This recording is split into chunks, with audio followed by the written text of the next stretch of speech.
यहाँ पर क्वेश्चन आपको दिख रहा होगा, संयोजकता शब्द का प्रयोग सर्वप्रथम किया था। 4 ऑप्शन दिया गया है, फ्रैंकलैंड ने, कौशल ने, नील्स ने और रदरफोर्ड ने। आपको 10 सेकंड का समय दिया जाएगा। ऑप्शन जो है जल्दी आप लोग बताएंगे कौन सा ऑप्शन आपका करेक्ट है। ठीक है, चलिए तो टाइम अप हुआ। बात करते हैं यहाँ पर संयोजकता शब्द का प्रयोग जो है सर्वप्रथम जो है कि फ्रैंकलैंड ने किया था। किसने किया था? फ्रैंकलैंड ने। अगला क्वेश्चन हम लोग देखते हैं। अगला क्वेश्चन है कि संयोजकता, यहाँ पर क्वेश्चन आपको दिख रहा होगा, संयोजकता के इलेक्ट्रॉनिक सिद्धांत का प्रतिपादन करने वाले वैज्ञानिक थे। 4 ऑप्शन दिया गया है, रदरफोर्ड, कौशल एवं जी.एन. लुईस। इसके बाद सी ऑप्शन दिया गया है चैडविक, डी ऑप्शन दिया गया है नील्स बोर। ठीक है, यानी कि नील्स बोर, यानी कि चारों ऑप्शन में से कौन सा ऑप्शन करेक्ट है, जल्दी से आप लोग बताएंगे। ठीक है, तो ऑप्शन करेक्ट कौन सा है हम लोग देख लेते हैं। चलिए, तो इसका जो है इस क्वेश्चन का ऑप्शन नंबर जो है आपका बी करेक्ट होगा, यानी कि कौशल एवं जी.एन. लुईस। अगला क्वेश्चन हम लोग देखते हैं। अगला क्वेश्चन है आपके पास, देख सकते हैं आप लोग। अगला क्वेश्चन क्या है? वैद्युत संयोजक बंध बना होता है। ए ऑप्शन दिया गया है विद्युत आवेश अणुओं का, बी ऑप्शन दिया गया है उदासीन अणुओं का, और इसके बाद जो है सी ऑप्शन दिया गया है उदासीन परमाणुओं का, डी ऑप्शन दिया गया है वैद्युत आवेशित परमाणुओं या परमाणु समूहों का। तो इसमें से कौन सा ऑप्शन करेक्ट है आप लोग बता सकते हैं। तो इसका जो है ऑप्शन नंबर, यानी कि पहले टाइमर हम लोग स्टार्ट करते हैं। टाइम आपका जो है कि चालू हो गया है। कौन सा ऑप्शन करेक्ट है, कमेंट करके हमें बताएंगे। चलिए, तो टाइम अप हुआ। बात करते हैं यहाँ पर ऑप्शन इसका जो करेक्ट होगा आपका होगा वैद्युत, यानी कि ऑप्शन नंबर डी, विद्युत आवेशित परमाणुओं या परमाणु समूहों का। अगला क्वेश्चन देखते हैं। तो चलिए देखते हैं अगला क्वेश्चन किस टाइप का है। देखिए अगला क्वेश्चन है,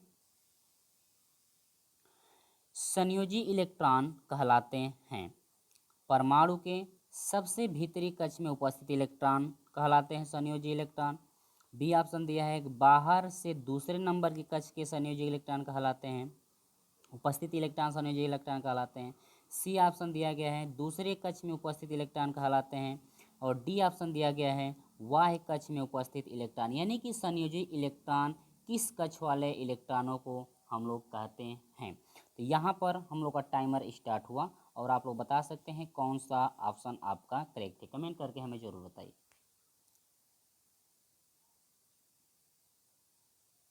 चलिए, तो यहाँ पर हम लोग बात कर लेते हैं, यानी कि ये जो है संयोजी जो इलेक्ट्रॉन होते हैं ये बाह्य कक्ष में उपस्थित जो है इलेक्ट्रॉन कहलाते हैं आपके संयोजी इलेक्ट्रॉन, यानी कि बाह्य कक्ष में उपस्थित जो इलेक्ट्रॉन होते हैं ये कहलाते हैं आपके संयोजी इलेक्ट्रॉन। ठीक है, चलिए इसका ऑप्शन नंबर जो है डी आपका करेक्ट होगा, बाह्य कक्ष में उपस्थित इलेक्ट्रॉन। चलिए अगला क्वेश्चन की हम लोग बात करते हैं। अगला क्वेश्चन क्या है? देखिए अगला क्वेश्चन आपको दिख रहा होगा कि अगला क्वेश्चन जो है किस टाइप का है। तो चलिए कह रहा है कि सहसंयोजक बंध बनता है। पहला दिया गया है इलेक्ट्रॉन के आदान प्रदान से बनता है, बी ऑप्शन दिया गया है बाहर से एक इलेक्ट्रॉन मिलने से बनता है, सी ऑप्शन दिया गया है इलेक्ट्रॉन बाहर निकल जाने से बनता है, डी ऑप्शन दिया गया है इलेक्ट्रॉन के साझे से। तो कौन सा ऑप्शन आपका करेक्ट है, ऑप्शन आप लोग बता सकते हैं। चलिए टाइमर हम लोग स्टार्ट करते हैं। ठीक है, देखिए तो आप लोग कमेंट द्वारा हमें बताइए कौन सा ऑप्शन आपका करेक्ट है। आपको पता होगा तो आप ज़रूर कमेंट करेंगे। ठीक है, चलिए तो इसका जो क्वेश्चन नंबर है, क्वेश्चन नंबर जो है आपका इस क्वेश्चन का जो है कि ऑप्शन नंबर जो है आपका डी करेक्ट होगा, इलेक्ट्रॉन के साझे से जो संयोजक का बंध बनता है, सहसंयोजक जो बंध बनता है वह इलेक्ट्रॉन के जो है कि साझे से बनता है। चलिए अगला क्वेश्चन देखते हैं। अगला क्वेश्चन है जो है कि उप सह सॉरी यहाँ पर मैं थोड़ा बड़ा कर देता हूँ। अगला क्वेश्चन है, कह रहे कि उप सहसंयोजकता में होता है इलेक्ट्रॉनों का स्थानांतरण होता है, इलेक्ट्रॉनों की बराबर जो है साझेदारी होती है, हाइड्रोजन जो है कि बंद होता है, एक परमाणु के इलेक्ट्रॉनों की दो परमाणुओं के मध्य जो है आपका साझेदारी होती है। यानी कि इनमें से कौन सा ऑप्शन आपका करेक्ट है, कमेंट करके हमें ज़रूर बताएं। चलिए टाइम स्टार्ट हुआ आपका। इसमें से कौन सा ऑप्शन आपका करेक्ट है, आप जल्दी बताइए।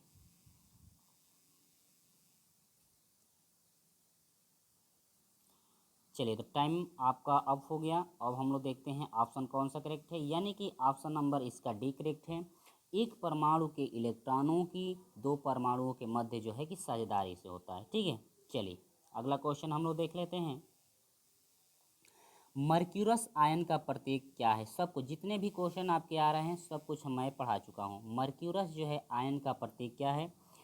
ए आपका दिया गया है Hg2 प्लस, Hg2 पे 3+, Hg2 पे 1+, Hg2 पे जो है कि डबल माइनस। यानी कि कौन सा ऑप्शन आपका करेक्ट है, आप जल्दी से बताइए। ABCD इनमें से कौन सा ऑप्शन आपका करेक्ट है? ठीक है, चलिए तो ऑप्शन नंबर आपका ए करेक्ट होगा। यानी कि Hg2 पे प्लस मर्क्यूरस आयन का ये क्या है, प्रतीक है। अगला क्वेश्चन हम लोग देखते हैं। सहसंयोजक यौगिक जल में प्रायः क्या होते हैं? घुलनशील होते हैं, अघुलनशील होते हैं, वियोजित जो है कि होते हैं, हो जाते हैं, या जल अपघटित हो जाते हैं। कौन सा ऑप्शन आपका करेक्ट है? टाइमर अब स्टार्ट हो। चलिए तो इस क्वेश्चन का जो ऑप्शन नंबर है आपका अघुलनशील होते हैं। यानी कि अघुलनशील होते हैं, ऑप्शन नंबर इसका बी आपका करेक्ट हो जाएगा। यानी कि सहसंयोजक यौगिक जल में प्रायः अघुलनशील होते हैं। ऑप्शन नंबर बी जो है आपका करेक्ट हो जाएगा। चलिए हम लोग अगला क्वेश्चन देखते हैं। देखिए अगला क्वेश्चन जो दे रखा है कि सहसंयोजक यौगिक बहुत अधिक विलय होते हैं, किसके साथ? अधिक जो है सहसंयोजक यौगिक जो हैं अधिक विलय किसके साथ होते हैं? ए दिया है जल में, बी दिया है बी दिया है कार्बनिक विलायकों में, सी दिया है जल तथा कार्बनिक विलायकों में, डी दिया है इनमें से किसी में नहीं। तो कौन सा ऑप्शन आपका करेक्ट है? टाइमर हम लोग स्टार्ट करते हैं। चलिए टाइमर आपका स्टार्ट हुआ और आप बता सकते हैं कमेंट द्वारा कौन सा ऑप्शन आपका करेक्ट है। चलिए जल्दी से हमें कमेंट द्वारा बताइए। यानी कि किस में जो है कि सहसंयोजक यौगिक जो है बहुत ही विलय होते हैं, किस यौगिक में? चलिए टाइम आपका ऑफ हुआ। यानी कि ये आपका ऑप्शन नंबर जो है बी करेक्ट होगा, कार्बनिक विलायकों में। ठीक है, कार्बनिक विलायकों में जो है कि सहसंयोजक यौगिक क्या होते हैं? बहुत अधिक जो है कि विलय होते हैं कार्बनिक विलायकों में। चलिए अगला क्वेश्चन की तरफ हम बढ़ते हैं। अगला क्वेश्चन है आपका, किसी परमाणु द्वारा दो इलेक्ट्रॉन ग्रहण करने के बाद उन पर आवेश होगा। यानी कि यदि कोई भी परमाणु है, यदि दो इलेक्ट्रॉन वह ग्रहण करता है तो उस पर आवेश क्या होता है? इकाई ऋणावेश होता है, इकाई धन आवेश होता है, दो इकाई ऋणावेश होते हैं, या दो इकाई धन आवेश। ये चीज़ पढ़ाया गया है, आपको पता जरूर होगा। चलिए कौन सा ऑप्शन करेक्ट है, आप कमेंट द्वारा हमें जरूर बताएंगे। चलिए तो जब कोई भी जो इलेक्ट्रॉन ग्रहण करेगा तो उस पर जितना इलेक्ट्रॉन वह लेगा उस पर उतना ऋण चार्ज लगता है। ठीक है, या किसी को वह देगा, यदि कोई जो है कि तत्व किसी को इलेक्ट्रॉन देता है तो उस पर प्लस, और जो ग्रहण करता है उस पर माइनस चार्ज लगता है। तो आपको पता चल गया होगा। यानी कि ऑप्शन नंबर जो है आपका सी करेक्ट होगा, क्योंकि सी यानी कि दो इलेक्ट्रॉन ये जो है कि किसी से ले रहा है, तो ये दो इलेक्ट्रॉन ग्रहण किसी से करेगा, इस पे दो आपके माइनस चार्ज लगेंगे। ठीक है, यदि किसी को दो इलेक्ट्रॉन देता तो दो धन आवेश लगता, लेकिन किसी से ये ले रहा है यानी ग्रहण कर रहा है तो दो जो है कि ऋण आवेश आपके हो जाएंगे। चलिए तो अगला क्वेश्चन हम लोग देख लेते हैं। अगला क्वेश्चन है, वह कौन सा यौगिक है जो पानी में घुलने पर अच्छा विद्युत चालक होता है जबकि इसके पूर्व विद्युत का कुचालक? यानी कि वह कौन सा यौगिक है जब पानी में नहीं घुलता है, यानी कि बिना पानी, यानी कि जब पानी में घुला नहीं रहेगा तो उसमें विद्युत धारा प्रवाहित नहीं होगी, और जब उसे पानी में घोल दिया जाएगा तो उसमें विद्युत धारा प्रवाहित होने लगेगी। चलिए कौन सा ऑप्शन आपका करेक्ट है? चार ऑप्शन आपको दिख रहा है, चारों ऑप्शन में से कौन सा ऑप्शन करेक्ट है? चलिए तो इसका जो है ऑप्शन है सहसंयोजक ठोस, आयनिक ठोस, इसके बाद आणविक ठोस दिया है, इसके बाद धात्विक ठोस दिया है। तो ये है आपका ऑप्शन नंबर जो है आयनिक ठोस, यानी कि जो आयनिक ठोस यौगिक हैं यदि पानी में जब नहीं घुले रहेंगे तो ये विद्युत के कुचालक होते हैं, जब पानी में घुल जाते हैं तो ये विद्युत के अच्छा क्या हो जाते हैं, चालक होते हैं, यानी कि इससे विद्युत धारा प्रवाहित होने लगती है। चलिए अगला क्वेश्चन है आपका, कह रहा है कि आयनिक बंध बनने की शर्त है, यानी कि आयनिक जो बंध होता है वह किस शर्त पे आपका बनता है। आयनिक बंध कब बनता है, दो परमाणु धन विद्युतीय हो तब बनता है, दो परमाणु उच्च आयन ऊर्जा रखते हो तब बनता है, दो परमाणु ऋण आवेशित हो तब बनता है, या किसी एक परमाणु की आयनन ऊर्जा कम हो। चलिए टाइमर स्टार्ट हुआ, 10 सेकेंड का आपको समय मिल रहा है। चलिए तो कौन सा ऑप्शन करेक्ट होगा, आप जल्दी कमेंट द्वारा बताएंगे। तो ऑप्शन नंबर जो है आपका मेरे प्रिय छात्रों डी करेक्ट होगा, किसी एक परमाणु की आयनन ऊर्जा कम हो। ठीक है, तो उस समय जो है आयनिक बंध बनने की शर्त ये होती है किसी एक परमाणु की जो आयनन ऊर्जा है वह कम आपकी होनी चाहिए। अगला क्वेश्चन है, किसी तत्व के नाभिक में 9 प्रोटॉन हैं, इनकी संयोजकता होगी, यानी कि इनकी संयोजकता कितनी होगी। देखिए किसी भी तत्व का जो कोई भी कार्य, कोई तत्व है जिसका जो है कि नाभिक में 9 प्रोटॉन है तो इनकी संयोजकता होगी। कितनी संयोजकता इसकी होगी, 1 3 2 5 और 1 3 2 5। चलिए तो कौन सा ऑप्शन करेंगे, ये बहुत ही आसान है। जब 9 इलेक्ट्रॉन यानी कि 9 प्रोटॉन आपके हैं तो आपको पता ही है इसकी संयोजकता कितनी होगी, पहले में 2, दूसरे में 7 हो जाएगा, देखिए दूसरे में 8 होना चाहिए आपका, तो 1 की कमी है, तो यानी कि इसकी जो संयोजकता है आपकी कितनी हो जाएगी मेरे प्रिय छात्रों, 1 हो जाएगी। चलिए तो ये आपको पता ही होगा क्योंकि बहुत ये आपका ईजी था। चलिए तो हम लोग कहाँ पे आ गए, चलिए तो अगला क्वेश्चन क्या है यहाँ पर हम लोग को। चलिए अगला क्वेश्चन है, हाइड्रोजन के यौगिक में प्रायः बंध होते हैं वैद्युत संयोजक, सहसंयोजक, उप सहसंयोजक, ए व बी, यानी ए और बी का मतलब यह, ए और सी का मतलब यह हुआ कि वैद्युत संयोजक और उप सहसंयोजक दोनों। ठीक है, चलिए टाइम स्टार्ट हुआ है, अब देखते हैं कौन सा ऑप्शन आपका करेक्ट है। आपको पता होगा तो आप कमेंट द्वारा हमें ज़रूर बता देंगे। चलिए तो हाइड्रोजन यौगिक के प्रायः बंध होते हैं, कौन सा बंध होता है भाई, ऑप्शन नंबर जो है आपका बी करेक्ट हो जाएगा, यानी कि सहसंयोजक बंध आपके होते हैं, यानी हाइड्रोजन के यौगिकों में प्रायः जो है सहसंयोजक जो बंध होता है आपका पाया जाता है। चलिए अगले क्वेश्चन की तरफ हम लोग बढ़ते हैं। चलिए अगला क्वेश्चन क्या है,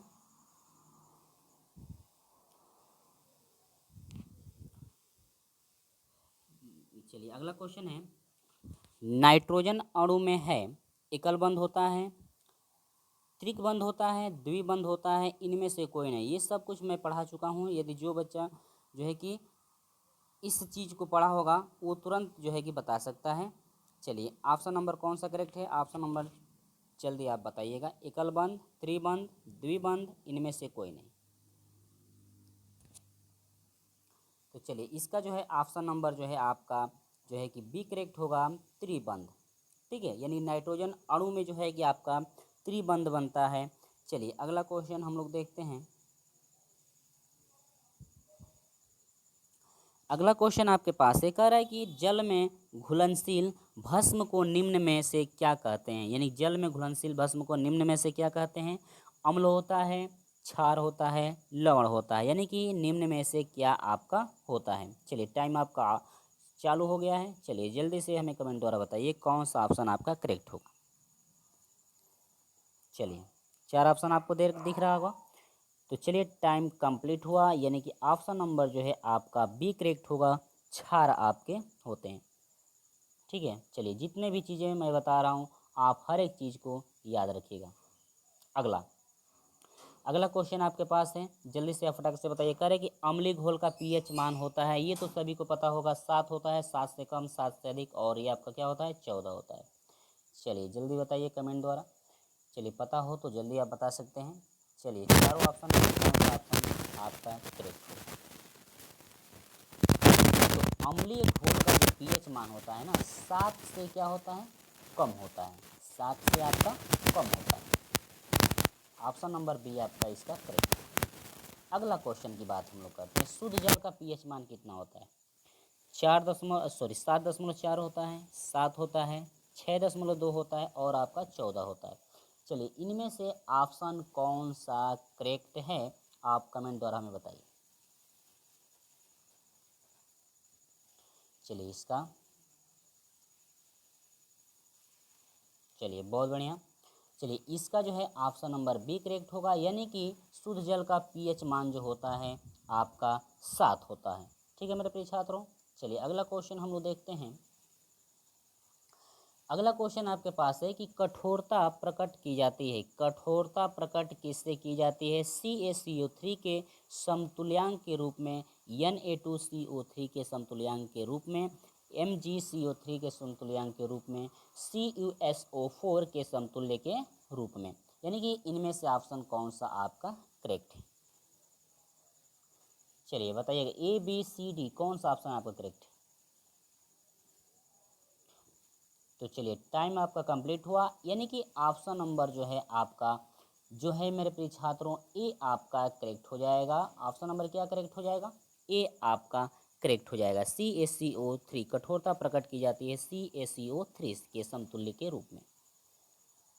चलिए अगला क्वेश्चन जो है, अगला क्वेश्चन है आपके पास, यानी कि अगला क्वेश्चन आपका है जल की अस्थायी कठोरता का कारण कैल्शियम तथा मैग्नीशियम के।